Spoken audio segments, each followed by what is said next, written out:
The Tale of the Princess Sambula.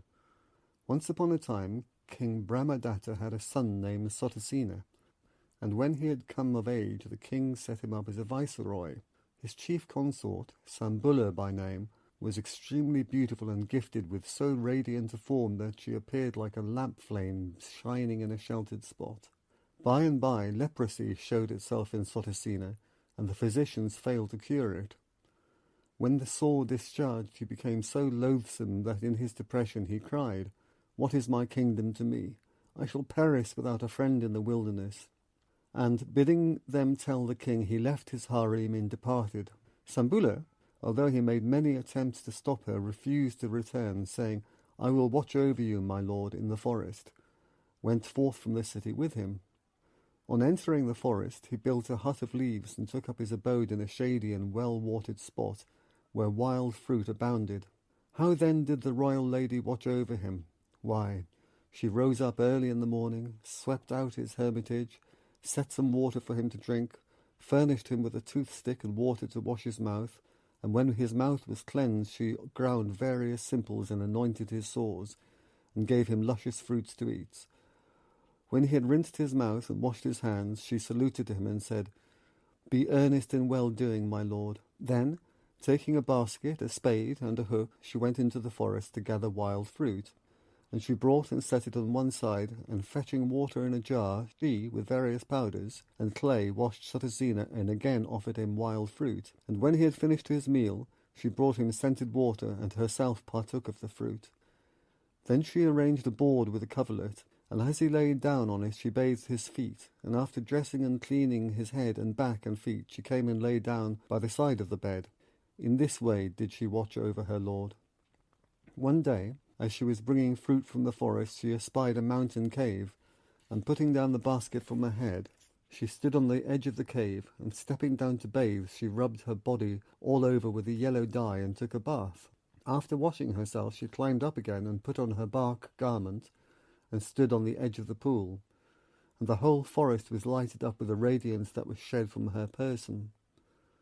At that moment, a goblin, going forth to find his prey, caught sight of her, and falling in love with her, he repeated a couple of stanzas, tied to the spot and trembling as in fear.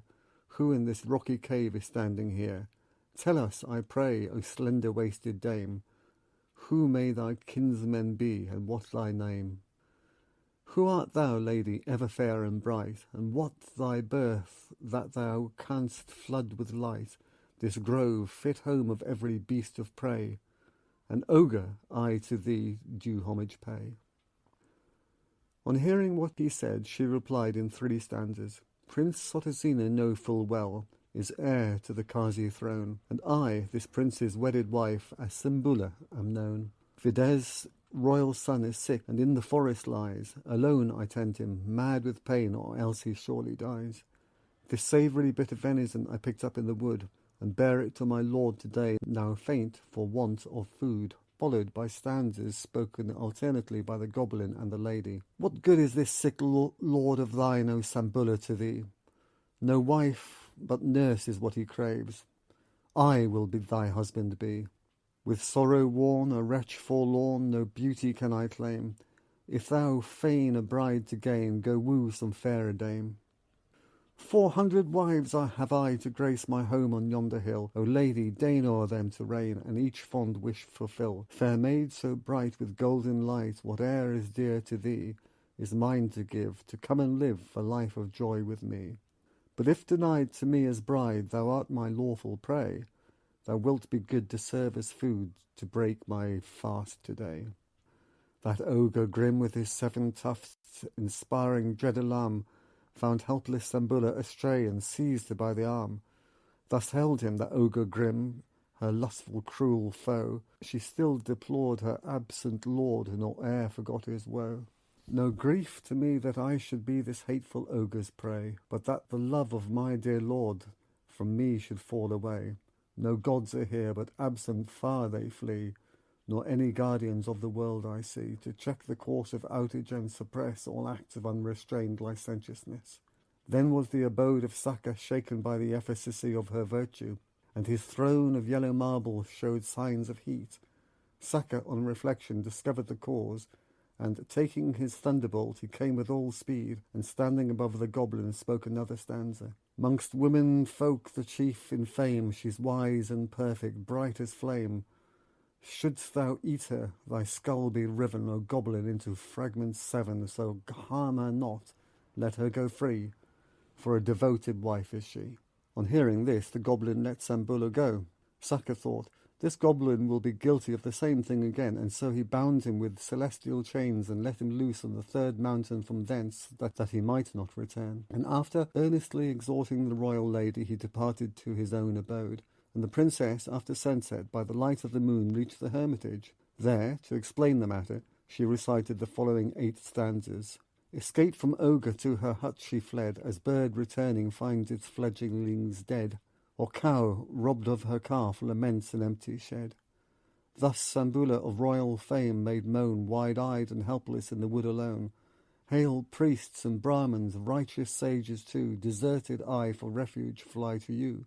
All hail, ye lions and ye tigers fell, and other beasts that in the woodland dwell. All hail, ye grasses, herbs, and plants that creep. All hail, ye forests green and mountains steep. All hail tonight, bedecked with stars on high, dark as the blue lotus of the deepest eye.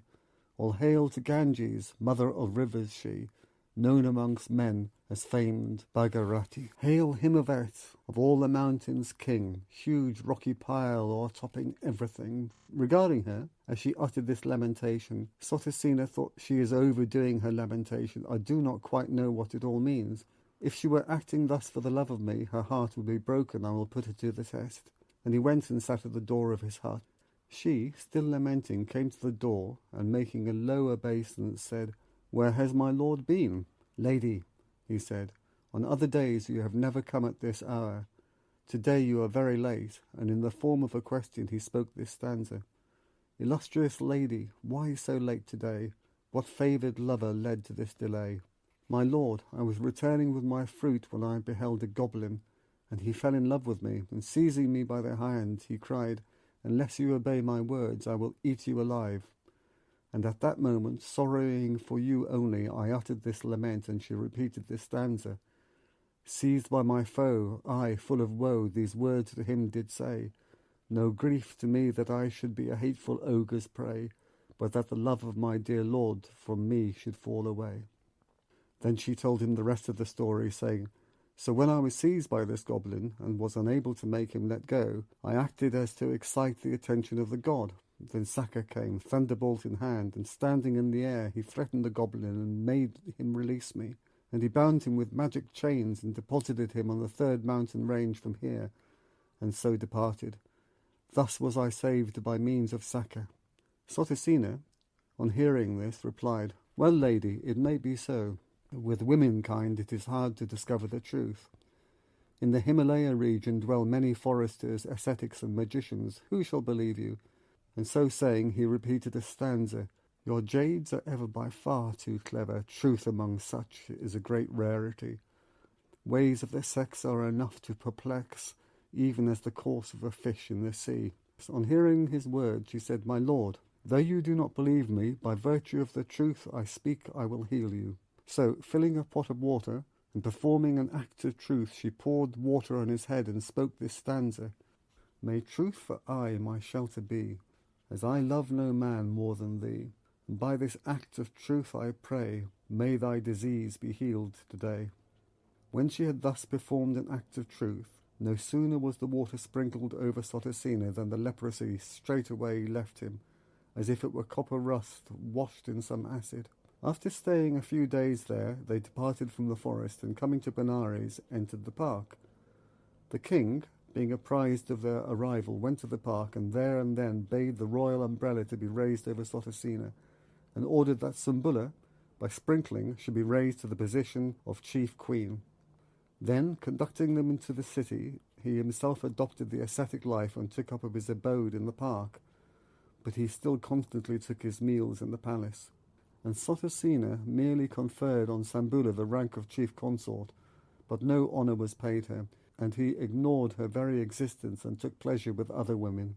Sambula, though jealousy of her rivals Sambula, through jealousy of her rivals, grew thin and pale of countenance, and her veins stood out upon her body. One day, when her father-in-law, the ascetic, came to have a meal, to get rid of her grief, she came to him when he had finished eating, and saluting him, sat down on one side. On seeing her in this languid condition, he repeated a stanza. 700 elephants by night and day are guarding thee, all ready for the fray. Hundreds of archers shielding thee from harm. Whence comes the foe to fill thee with alarm? On hearing his words, she said, Your son, my lord, is no longer the same to me, and she repeated 5 stanzas. Fair as a lotus are the maids he loves. Their swan-like voice his deepest passion moves, and as he listens to their measured strain, in his affections I no longer reign.